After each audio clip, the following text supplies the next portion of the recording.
ಹೊನ್ನು ಮಣ್ಣು. ಈ ಜಗತ್ತಿನಲ್ಲಿ ಏನೇ ಕ್ರೈಮ್ ಆಗಲಿ ಅದರ ಹಿಂದಿರೋದು ಈ ಮೂರೇ ಕಾರಣ. ಈ ಸ್ಟೋರಿ ನೋಡಿದ್ರೆ ಅದಕ್ಕೆ ಧರ್ಮವನ್ನು ಸೇರಿಸಬೇಕು.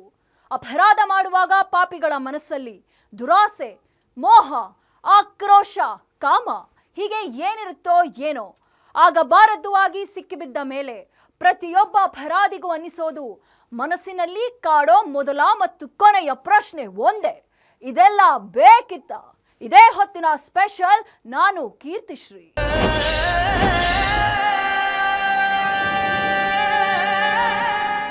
ಅದು ಮುಳ್ಳಯ್ಯನಗಿರಿ ತಪ್ಪಲಿನಲ್ಲಿ ಅರಳಿದ ಪ್ರೀತಿ. ಆತ ನೀಲಗಿರಿ ಬೆಟ್ಟ ಸುತ್ತಾಡ್ತಾ ನೀಲಸುಂದರಿಗೆ ಕಾಳು ಹಾಕ್ತಿದ್ದ. ನೀನೇ ನನ್ನ ಪ್ರಾಣ, ನೀನೇ ನನ್ನ ಅಪರಂಜಿ ಅಂತ ನಂಬಿಸಿದ್ದ. ಆತನ ಪ್ರೇಮದ ಮಾತಿಗೆ, ಮೋಹಕ್ಕೆ ಆಕೆ ಮಂಜಿನಂತೆ ಕರಗಿ ಮನಸ್ಸು ನೀಡಿದ್ಲು. ನೀನು ಒಂದೊತ್ತು ಗಂಜಿ ಹಾಕೋ ನನ್ನ ಅಪರಂಜಿ, ಸಾಯೋವರೆಗೂ ಜೊತೆಲೇ ಇರ್ತೀನಿ ಅಂತ ಮಾತು ಕೊಟ್ಟಿದ್ಲು. ಮನೆಯವರ ವಿರೋಧದ ನಡುವೆಯೂ ಮದುವೆಯಾದ್ರು. ಬಾಳಿದ್ದು ಮಾತ್ರ 3 ವರ್ಷ. ತನ್ನ ಹೆಂಡತಿನೇ ಚಾಕುವಿನಿಂದ ಚುಚ್ಚಿ ಚುಚ್ಚಿ ಕೊಂದ. ಅದು ಯಾಕೆ ತೋರಿಸ್ತೀವಿ ನೋಡಿ.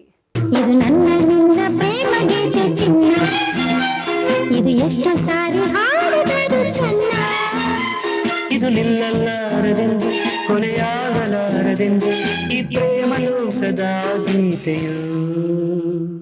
ಆಹಾ, ಈ ಜೋಡಿ ನೋಡಿ ಎಷ್ಟು ಕ್ಯೂಟ್ ಆಗಿದೆ. ಈಕೆ ಸೌಂದರ್ಯಕ್ಕೆ ಆತ ಓಕೆ, ಆತನ ಚಂದಕ್ಕೆ ಈಕೆ double okay. Made for each other ಅಂತಾರಲ್ಲ, ಈ ಕಪಲ್ ನೋಡಿನೇ ಹೇಳಿರ್ಬೇಕು. 2 ಕಡೆ ಮನೆಯವರು ಈ ಜೋಡಿನ ಒಂದು ಮಾಡಿದ್ದಲ್ಲ, ಇವರೇ ಒಂದಾಗಿದ್ದು. ಅಂದ್ರೆ ಇವರದ್ದು ಅರೇಂಜ್ ಮ್ಯಾರೇಜ್ ಅಲ್ಲ, ಕೀರ್ತಿ ಅಂತ ಜಸ್ಟ್ 26 ವರ್ಷ. ಈಕೆಯನ್ನ ಪ್ರೀತಿಸಿ ಮದುವೆಯಾದ ಪತಿದೇವರ ಹೆಸರು ಅವಿನಾಶ್. ಮದುವೆಗೆ ಮುಂಚೆ ಇಬ್ಬರು ಪ್ರಾಣಕ್ಕಿಂತ ಹೆಚ್ಚಾಗಿ ಪ್ರೀತಿಸಿದ್ರು. ಸಂಸಾರ ನಡೆಸಿದ 3 ವರ್ಷಕ್ಕೆ ಒಂದು ಪ್ರಾಣನೇ ಹೋಗಿದೆ. ಗಂಡನ ಮೇಲಿನ ನಂಬಿಕೆಯಿಂದ ತಂದೆ ತಾಯಿ, ಮನೆ ಮಠ, ಬಂಧು ಬಳಗ ಎಲ್ಲವನ್ನ ಬಿಟ್ಟು ಬಂದ ಕೀರ್ತಿ ಕೊಲೆಯಾಗಿದ್ದಾಳೆ. ಅದನ್ನ ಮಾಡಿದ್ದು ಬೇರೆ ಯಾರೋ ಆಗುಂತಕ ಅಲ್ಲ, ಪಕ್ಕದಲ್ಲಿ ಬಿಳಿ ಪಂಚೆ, ಬಿಳಿ ಶರ್ಟ್, ಶಲ್ಯ ಹಾಕೊಂಡು ಪೋಸ್ ಕೊಡ್ತಿದ್ದಾನಲ್ಲ, ಕೀರ್ತಿ ಗಂಡ ಅವಿನಾಶ್.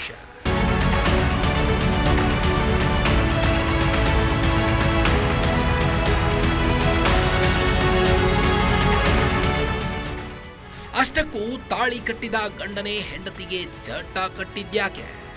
ಆಕೆ ಮಾಡಿದ್ದಾದ್ರೂ ಏನು? ಕೊಲೆಗೆ ಅಸಲಿ ಕಾರಣವೇನು? ಈ ಎಲ್ಲ ಪ್ರಶ್ನೆಗಳಿಗೆ ಒಂದೊಂದಾಗಿ ಉತ್ತರ ಕೊಡ್ತೀವಿ ನೋಡಿ. ಜೀವನ ನಾವು ಅಂದ್ಕೊಂಡಷ್ಟು ಸುಲಭ ಏನಲ್ಲ. ಕೆಲವೊಂದ್ಸಲಿ ಮಾಡದೇ ಇರೋ ತಪ್ಪಿಗೂ ಶಿಕ್ಷೆ ಅನುಭವಿಸ್ಬೇಕಾಗತ್ತೆ.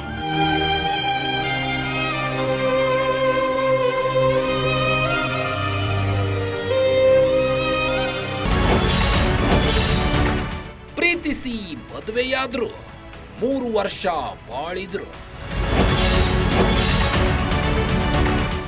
ನೀನೇ ಅಪರಂಜಿ ಎಂದ, 3 ಹೊತ್ತು ಗಂಜಿ ಹಾಕಿದ. ನನ್ನ ಪ್ರಾಣ ನೀನೇ ಎಂದ, ಹೆಂಡತಿಯ ಪ್ರಾಣನೇ ತೆಗೆದ. ಅವಿನಾಶ್ ಹಾಗೂ ಕೀರ್ತಿ ಇಬ್ಬರು ಕಾಫಿನಾಡು ಚಿಕ್ಕಮಗಳೂರಿನ ಕೈಮರದವರು. ಈ ಊರು ಸಿಗೋದು ಪ್ರಕೃತಿಯ ರಮಣೀಯ ಜಾಗ ಮುಳ್ಳಯ್ಯನಗಿರಿ ಐಡಿ ಪೀಠಕ್ಕೆ ಹೋಗುವ ದಾರಿಯಲ್ಲಿ.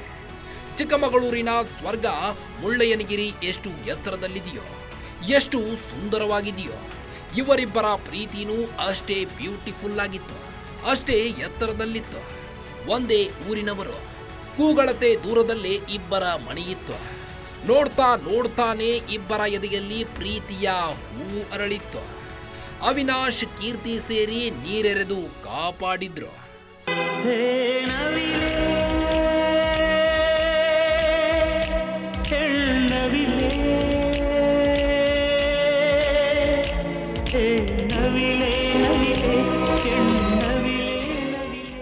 ಅವಿನಾಶ್ ಕೀರ್ತಿ ಲವ್ ಸ್ಟೋರಿ ಹೇಗಿತ್ತು ಅಂತೀರಾ? ಅಬ್ಬಬ್ಬಾ, ಅವಿನಾಶ್ ನೀನೇ ನನ್ನ ಪ್ರಾಣ ಅಂತಿದ್ದ, ಕೀರ್ತಿ ನೀನೇ ನನ್ನ ಜೀವ ಅಂತಿದ್ಲು. ನೀನೆಲ್ಲೋ ನಾನಲ್ಲೇ ಅಂತಿದ್ರು. ನಮಗೆ ಯಾರೂ ಬೇಡ, ನಾವಿಬ್ರೇ ಸಾಕು, 100 ವರ್ಷ ನೆಮ್ಮದಿಯಾಗಿ ಬದುಕಬೇಕು ಅಂತ ಕನಸು ಕಂಡಿದ್ರು. ಮುಳ್ಳಯ್ಯನಗಿರಿ ತಪ್ಪಲಲ್ಲಿ ಎಷ್ಟು ದಿನ ಅಂತ ಕದ್ದು ಮುಚ್ಚಿ ಲವ್ ಮಾಡೋಕ್ಕಾಗುತ್ತೆ ನೀವೇ ಹೇಳಿ? ಒಂದಲ್ಲ ಒಂದಿನ ತಗಲಾಕೋಬೇಕು. ಅವಿನಾಶ್ ಕೀರ್ತಿ ಲವ್ ಮ್ಯಾಟ್ರು ಕೂಡ ಎರಡು ಮನೆಯವರಿಗೆ ಗೊತ್ತಾಗ್ತಿತ್ತು. ಅದೆಷ್ಟೇ ವಿರೋಧ ಮಾಡಿದ್ರೂ ಅವಿನಾಶ್ ಕೀರ್ತಿ ದೂರಾಗೋ ನಿರ್ಧಾರ ಮಾಡಲಿಲ್ಲ. ಮನೆಯವರ ವಿರೋಧದ ನಡುವೆಯೂ ಇಬ್ಬರು ಮದುವೆಯಾಗಿದ್ರು. ನಮ್ಮ ಕೈಮರ ಅಂತ ಬರುತ್ತೆ, ಒಂದು ನಮ್ಮ ರೂರಲ್ ಪೊಲೀಸ್ ಸ್ಟೇಷನ್ ವ್ಯಾಪ್ತಿಯಲ್ಲಿ ಒಂದು ಕೈಮರ ಅಂತೇಳಿ ನಮ್ಮ ಮುಳ್ಳಯ್ಯನಗಿರಿಗೆ ಹೋಗ್ತಕ್ಕಂಥ ರೋಡಲ್ಲಿ ಇರ್ತಕ್ಕಂಥ ಒಂದು ಗ್ರಾಮ. ಆ ಗ್ರಾಮದಲ್ಲಿ ಒಂದು ಮನೆಯಲ್ಲಿ ಗಂಡ ಹೆಂಡತಿ ವಾಸವಾಗಿರ್ತಾರೆ. ಗಂಡನ ಹೆಸರು ಬಂದ್ಬಿಟ್ಟು ಅವಿನಾಶ್ ಅಂತ, ಇವರಿಗೆ ಸುಮಾರು 35ರಿಂದ 37 ವರ್ಷ. ಮತ್ತು ಹೆಂಡತಿ ಹೆಸರು ಬಂದ್ಬಿಟ್ಟು ಕೀರ್ತಿ ಅಂತೇಳಿ, ಇವರಿಗೆ ಸುಮಾರು 27ರಿಂದ 30 ವರ್ಷ ವಯಸ್ಸು. ಇವರಿಬ್ಬರೂ ಸಹಿತ ಒಂದೇ ಕಮ್ಯುನಿಟಿಯವರಾಗಿರ್ತಾರೆ. ಸುಮಾರು 3 ವರ್ಷಗಳ ಹಿಂದೆ ಇವ್ರದ್ದು ಮದುವೆ ಆಗಿರುತ್ತೆ. ಮದುವೆದು ಲವ್ ಮ್ಯಾರೇಜ್ ಆಗಿರುತ್ತೆ. ಅವರಿಬ್ಬರು ಇಷ್ಟಪಟ್ಟು ಮದುವೆ ಆಗಿರ್ತಾರೆ. ಮದುವೆಯಾಗಿ ಅವರೊಂದು ಮನೆಯಲ್ಲಿ ವಾಸ ಮಾಡ್ತಾ ಇರ್ತಾರೆ. ಅವಿನಾಶ್ ಹಾಗೂ ಕೀರ್ತಿ ಮದುವೆಗೆ ಯಾರ ಒಪ್ಪಿಗೆನೂ ಇರಲಿಲ್ಲ.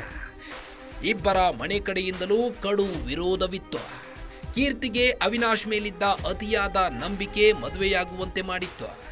ಮನೆ, ಮಠ, ಬಂಧು ಬಳಗ ಎಲ್ಲವನ್ನ ಬಿಟ್ಟು ಕೀರ್ತಿ ಅವಿನಾಶ್ ಕೈ ಹಿಡಿದಿದ್ಲು. ಮದುವೆ ಹೊಸತರಲ್ಲಿ ಎಲ್ಲವೂ ಚೆನ್ನಾಗಿತ್ತು. ಅವಿನಾಶ್ ಚಿನ್ನ, ರಣ್ಣ, ನನ್ನ ಪ್ರಾಣ ಅಂತ ಕರೀತಿದ್ದ. ಕೀರ್ತಿನೂ ಅಷ್ಟೇ ಪ್ರೀತಿಯಿಂದ ನೋಡಿಕೊಳ್ತಿದ್ಲು. ಗಂಡನ ಪ್ರೀತಿಗೆ ಅದ್ಯಾವ ಪರಿಯಾಗಿ ಸೋತು ಶರಣಾಗಿದ್ಲು ಅಂದ್ರೆ 3 ವರ್ಷ ಕೈಮರದಲ್ಲೇ ಇದ್ರು. ತಾಯಿಯ ಮನೆಯತ್ತ ತಿರುಗಿ ನೋಡಿಲ್ಲ. ಒಂದೇ ಊರಿನಲ್ಲಿದ್ರು. ತನ್ನ ಕುಟುಂಬಸ್ಥರನ್ನ ಮಾತನಾಡಿಸ್ತಿರ್ಲಿಲ್ಲ, ನೋಡೂ ಇರಲಿಲ್ಲ. ಬಟ್ ಗಂಡನಿಗೆ ಈ ತಾಯಿ ಮನೆಯವ್ರು ಕಂಡ್ರೆ ಆಗ್ತಿರ್ಲಿಲ್ಲ. ಅವ್ರನ್ನ ತಾಯಿ ಮನೆಗೆ ಕಳಿಸ್ಲಿಕ್ಕೆ ಅದು ಬಿಡ್ತಿರ್ಲಿಲ್ಲ, ತಾಯಿ ಜೊತೆ ಮಾತಾಡಲಿಕ್ಕೆ ಬಿಡ್ತಿರ್ಲಿಲ್ಲ ಅಂತಕ್ಕಂಥ ಒಂದು ಮಾಹಿತಿ ಇದೆ. ಅದು ನಾವು ಆ ಆ್ಯಂಗಲಲ್ಲಿ ತನಿಖೆಯನ್ನ ಮಾಡ್ತಾ ಇದ್ದೀವಿ. ದೊಡ್ಡಮ್ಮನ ಬಳಿ ನೋವು ಹೇಳಿಕೊಂಡಿದ್ಲು ಕೀರ್ತಿ. ಹೆಂಡತಿಗೆ 15 ಸಲ ಚಾಕುವಿನಿಂದ ಚುಚ್ಚಿ ಕೊಂದ. ಕೊಲೆ ಮಾಡಿದ ಗಂಡ ಮುಳ್ಳಯ್ಯನಗಿರಿಯಲ್ಲಿ ಅವಿತಿದ್ದ. ಲವ್ ಮಾಡಿ ಮದುವೆಯಾಗಿದ್ದ ಅವಿನಾಶ್ ಕೀರ್ತಿ ನಡುವೆ ಮನಸ್ತಾಪ ಶುರುವಾಗಿತ್ತು.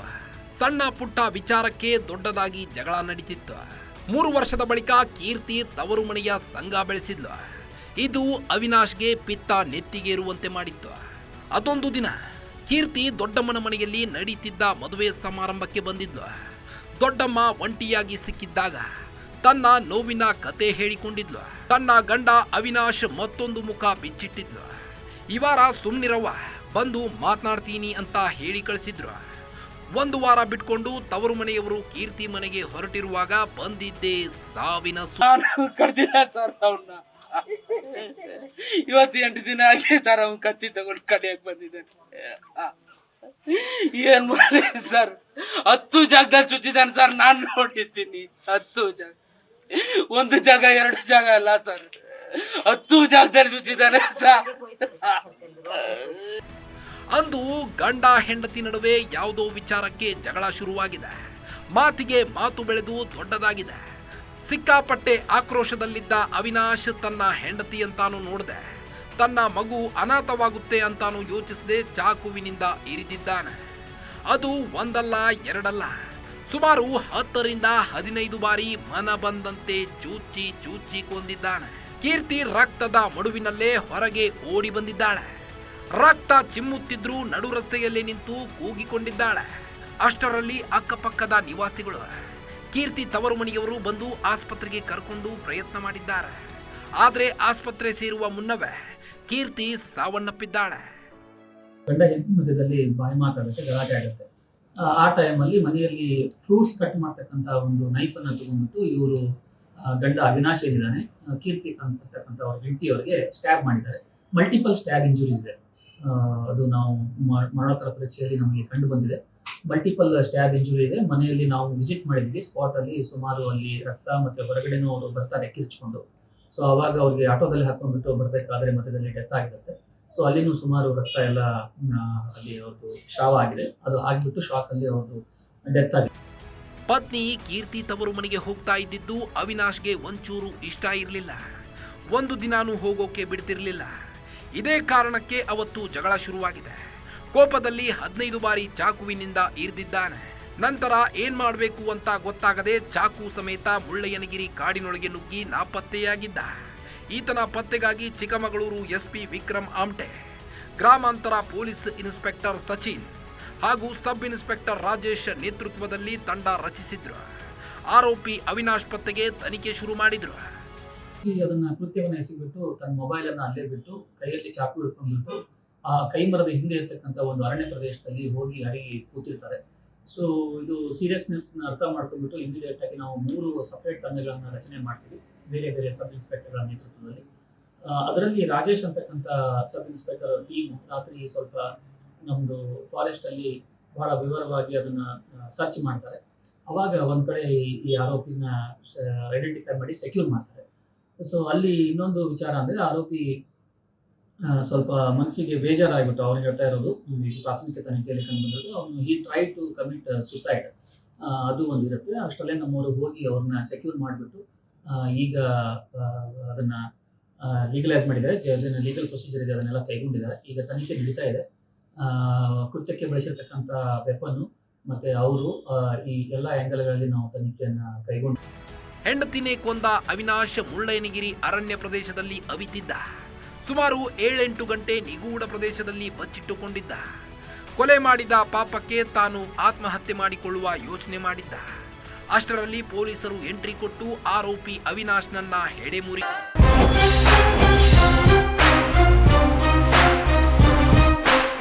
ಆ ದಂಪತಿ ಮಗಳ ಮದುವೆಯನ್ನ ಗ್ರ್ಯಾಂಡ್ ಆಗಿ ಮಾಡಬೇಕು ಅಂತ ಕನಸು ಕಂಡಿದ್ರು. ಹೋಲ್ಸೇಲ್ ಬಟ್ಟೆ ಬಿಸ್ನೆಸ್ ನಲ್ಲಿ ಕಷ್ಟಪಟ್ಟು ದುಡಿದು ಒಂದೊಂದು ರೂಪಾಯಿನೂ ಸೇವ್ ಮಾಡಿದ್ರು. ಚಿನ್ನ ಹಣ ಎಲ್ಲವನ್ನು ಭದ್ರವಾಗಿಟ್ಟಿದ್ರು.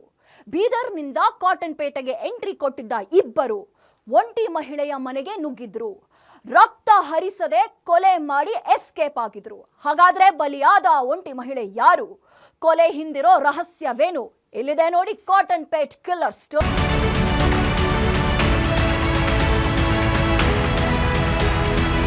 ಲತಾ ಹಾಗೂ ಪ್ರಕಾಶರದ್ದು ಮಿಡಲ್ ಕ್ಲಾಸ್ ದಂಪತಿ. ಹೊಟ್ಟೆ ಬಟ್ಟೆಗೆ ಮೋಸ ಇರಲಿಲ್ಲ, ಹೇಗೋ ಬದುಕು ನಡೆಸ್ತಿದ್ರು. ಮೇ 26ರಂದು ಇವರ ಕುಟುಂಬದಲ್ಲಿ ನಡಿಬಾರ್ದು ನಡೆದೇ ಹೋಗಿತ್ತು. ಆ ದಿನ ಸುಮಾರು 11 ಗಂಟೆಗೆ ಇಬ್ಬರು ಮನೆಯೊಳಗೆ ಎಂಟ್ರಿ ಕೊಟ್ಟಿದ್ರು. ಮನೆಯಲ್ಲಿ ಒಂಟಿಯಾಗಿದ್ದ ಲತಾರನ್ನ ಸಾಯಿಸಿ ಬಿಟ್ಟಿದ್ರು. ಕಾಟನ್ ಪೇಟೆ ಪೊಲೀಸ್ ಠಾಣಾ ವ್ಯಾಪ್ತಿಯಲ್ಲಿ ಒಂದು ಕೊಲೆ ಪ್ರಕರಣ ನಡೆದಿತ್ತು. ಇದರಲ್ಲಿ ಒಬ್ಬರು ಲತಾ ಅಂತ ಹೇಳಿ 50 ವರ್ಷ, ಸುಮಾರು 50 ವರ್ಷ, ಹೌಸ್ ವೈಫ್. ಗಂಡ ಬಂದ್ಬಿಟ್ಟು ಒಂದು ಗಾರ್ಮೆಂಟ್ ಅಂಗಡಿಯನ್ನು ಇಟ್ಕೊಂಡಿದ್ದಾರೆ ಉಪ್ಪರಪೇಟೆಯಲ್ಲಿ, ಚಿಕ್ಕದು ಒಂದು ಗಾರ್ಮೆಂಟ್ ಅಂಗಡಿ ಇಟ್ಕೊಂಡಿದ್ದಾರೆ. ಈ ಹೌಸ್ ವೈಫ್ ಗೃಹಿಣಿಯ ಒಂದು ಇದು ಕೊಲೆ ನಡೆಯುತ್ತೆ.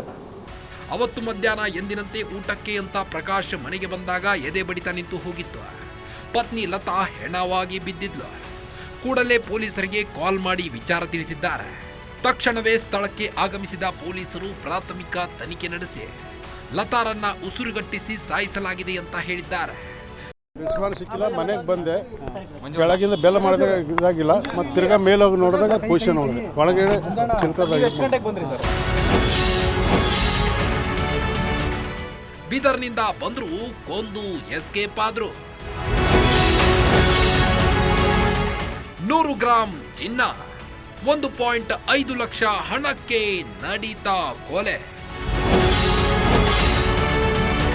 ಕೊಲೆಗೆ ಅಸಲಿ ಕಾರಣವೇನು?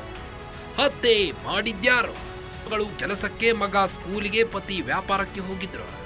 ಮನೆಯಲ್ಲಿ ಲತಾರನ್ನ ಬಿಟ್ಟು ಇನ್ಯಾವ ನರಪಿಳೇನೂ ಇರಲಿಲ್ಲ. ಇಷ್ಟೊತ್ತಲ್ಲಿ ಯಾರೂ ಇರೋದಿಲ್ಲ ಅಂತ ಇವರಿಗೂ ಗೊತ್ತಿತ್ತು. ಇವರೇ ನೋಡಿ ಒಂಟಿ ಮಹಿಳೆಯನ್ನ ಕೊಂದವರು. ಒಬ್ಬನ ಹೆಸರು ಪುರಂದರ್, ಈತನ ಸ್ನೇಹಿತನ ಹೆಸರು ಶಿವಪ್ಪ. ಇವರು ಕೂಡ ಬಿದರ್ನವರೇ. ಮೃತ ಲತಾಗೆ ಪುರಂದರ ಪರಿಚಯಸ್ಥ ಹಾಗೂ ದೂರದ ಸಂಬಂಧಿಯಾಗಿದ್ದ. ಪುರಂದರ್ಗೆ ಮೊದಲಿನಿಂದಲೂ ಈ ಫ್ಯಾಮಿಲಿ ಬಿಸ್ನೆಸ್ ಮೇಲೆ ಕಣ್ಣಿತ್ತು. ದುಡ್ಡು ಕಾಸು ಜೋರಾಗಿದೆ ಅಂತ ಲೆಕ್ಕ ಹಾಕಿದ್ದ. ಆದರೆ ವಾಸ್ತವವೇ ಬೇರೆಯಾಗಿತ್ತು. ಅವರ ಸ್ವಂತ ರಿಲೇಟಿವ್ ಇವರ ಕ್ಲೋಸ್ ರಿಲೇಟಿವ್ ಪುರಂದರ್ ಅಂತ ಹೇಳಿ ಆತ ಮತ್ತು ಆತನ ಫ್ರೆಂಡ್ ಒಬ್ಬ ಶಿವಪ್ಪ ಅಂತ ಹೇಳಿ, ಆತನು ಕೂಡ ಅರೌಂಡ್ 35 ಇಯರ್ಸ್. ಇಬ್ಬರು ಕೂಡ ಒಂದು ಈ ಏನು ಈ ರೈಸ್ ಪುಲ್ಲಿಂಗ್ ಸ್ಕ್ಯಾಮ್ ಅಂತ ಇರ್ತದೆ, ಅದರಲ್ಲಿ ಏನೋ ಅವರು ದುಡ್ಡು ಕಳ್ಕೊಂಡಿರ್ತಾರೆ ಅಂತ ಮಾಹಿತಿ ಇದೆ. ಆಸ್ ಆಫ್ ನೌ ಇನ್ನೂ ಅದ್ರ ಬಗ್ಗೆ ನಾವು ಅಸರ್ಟೈನ್ ಮಾಡಬೇಕಾಗಿದೆ. ಲತಾ ಹಾಗೂ ಪ್ರಕಾಶ್ ದಂಪತಿ ಕಷ್ಟಪಟ್ಟು ದುಡಿತಿದ್ರು. ಅನಾವಶ್ಯವಾಗಿ ಖರ್ಚು ಮಾಡದೆ 1 ರೂಪಾಯಿಯನ್ನು ಸೇರಿಸ್ತಿದ್ರು. ಮಗಳ ಮದುವೆಗೆ ಅಂತ 100 ಗ್ರಾಂ ಚಿನ್ನ ಖರೀದಿ ಮಾಡಿದ್ರು. 1.5 ಲಕ್ಷ ಹಣ ಕೂಡಿಟ್ಟಿದ್ರು. ಆಗಾಗ ಮನೆಗೆ ಬಂದು ಹೋಗ್ತಿದ್ದ ಪುರಂದರ್ಗೆ ಈ ಮ್ಯಾಟ್ರು ಗೊತ್ತಾಗಿತ್ತು. ಅಂದು ಪುರಂದರ್ ತನ್ನ ಸ್ನೇಹಿತ ಶಿವಪ್ಪನ ಕರ್ಕೊಂಡು ಬೀದರ್ನಿಂದ ಬೆಂಗಳೂರಿಗೆ ಕೆಎಸ್ಆರ್ಟಿಸಿ ಬಸ್ ಹತ್ತಿದ್ದ. ಕೆಎಸ್ಆರ್ಟಿಸಿ ಬಸ್ ಹತ್ತಿದವನೇ ಸೀದಾ ಕಾಟನ್ ಪೇಟೆಯಲ್ಲಿರೋ ಲತಾರ ಮನೆಗೆ ಬಂದಿದ್ದ. ಸಂಬಂಧಿ ಆಗಿದ್ದರಿಂದ ಲತಾ ಅವರು ಪುರಂದರ್ ಹಾಗೂ ಶಿವಪ್ಪನಿಗೆ ಊಟ ಉಪಚಾರ ಮಾಡಿದ್ದಾರೆ. ಗಡತ್ತಾಗಿ ಊಟ ತಿಂಡಿ ಮಾಡಿದ ಮೇಲೆ ಮನೆಯಲ್ಲಿ ಒಂಟಿಯಾಗಿದ್ದ ಲತಾರನ್ನ ಉಸಿರುಗಟ್ಟಿಸಿ ಸಾಯಿಸಿದ್ದಾರೆ. ಮಗಳ ಮದುವೆಗೆ ಅಂತ ಕೂಡಿಟ್ಟಿದ್ದ 1.5 ಲಕ್ಷ ಹಣ, 100 ಗ್ರಾಂ ಚಿನ್ನ ದೋಚಿಕೊಂಡು ಎಸ್ಕೇಪ್ ಆಗಿದ್ದಾರೆ. ಆಕೆಯ ಕೊಲೆಯನ್ನು ಮಾಡ್ತಾರೆ. ಮಾಡಿ ಸುಮಾರು 100 ಗ್ರಾಮ್ ಚಿನ್ನ ಮತ್ತು 1.5 ಲಕ್ಷ ಕ್ಯಾಶ್ ಏನಿದೆ ಅದನ್ನು ಅಲ್ಲಿಂದ ಕಳ್ಳತನ ಮಾಡಿಕೊಂಡು ಹೋಗ್ತಾರೆ ಕೊಲೆ ಮಾಡಿದ್ಮೇಲೆ. ಬಟ್ ಕೊಲೆ ಮಾಡೋ ಸಂದರ್ಭದಲ್ಲಿ ಯಾವುದೇ ಥರದ ಚಾಕು ಆಗಲಿ ಅಥವಾ ಯಾವುದೇ ಹರಿತವಾದ ಆಯುಧದಿಂದ ಕೊಲೆ ಮಾಡಿರಲ್ಲ.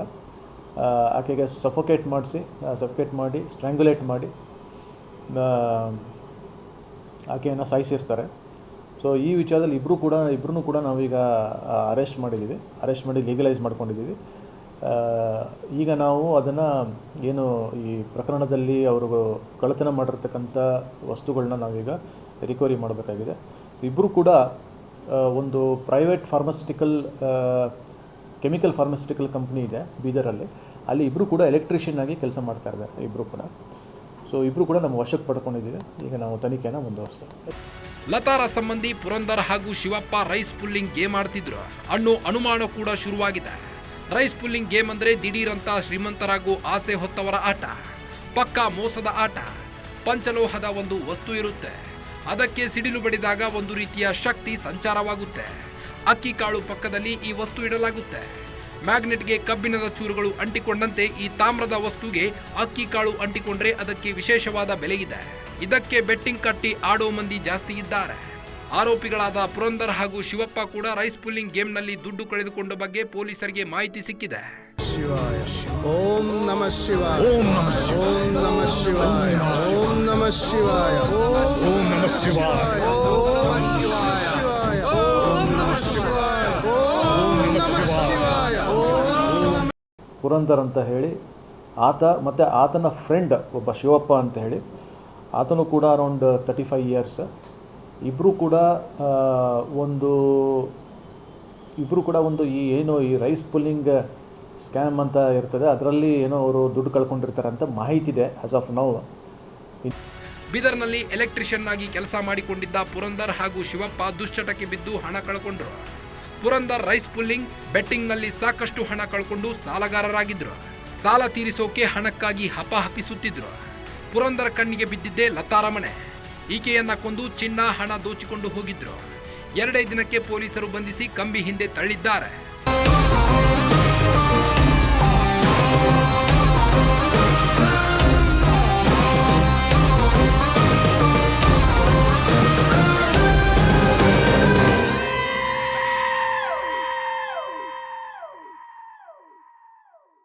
ಅತ್ತ ಕಾಫಿನಾಡು ಚಿಕ್ಕಮಗಳೂರಲ್ಲಿ ಪ್ರೀತಿಸಿ ಮದುವೆಯಾದವನೇ ಹೆಂಡತಿಗೆ ಚಟ್ಟ ಕಟ್ಟಿದ್ದಾನೆ. ಇತ್ತ ಪರಿಚಯಸ್ಥರೆ ಉಂಡ ಮನೆಗೆ ದ್ರೋಹ ಬಗೆದು ಅನ್ನ ಹಾಕಿದ ಮಾತೆಯನ್ನೇ ಕೊಂದಿದ್ದಾರೆ.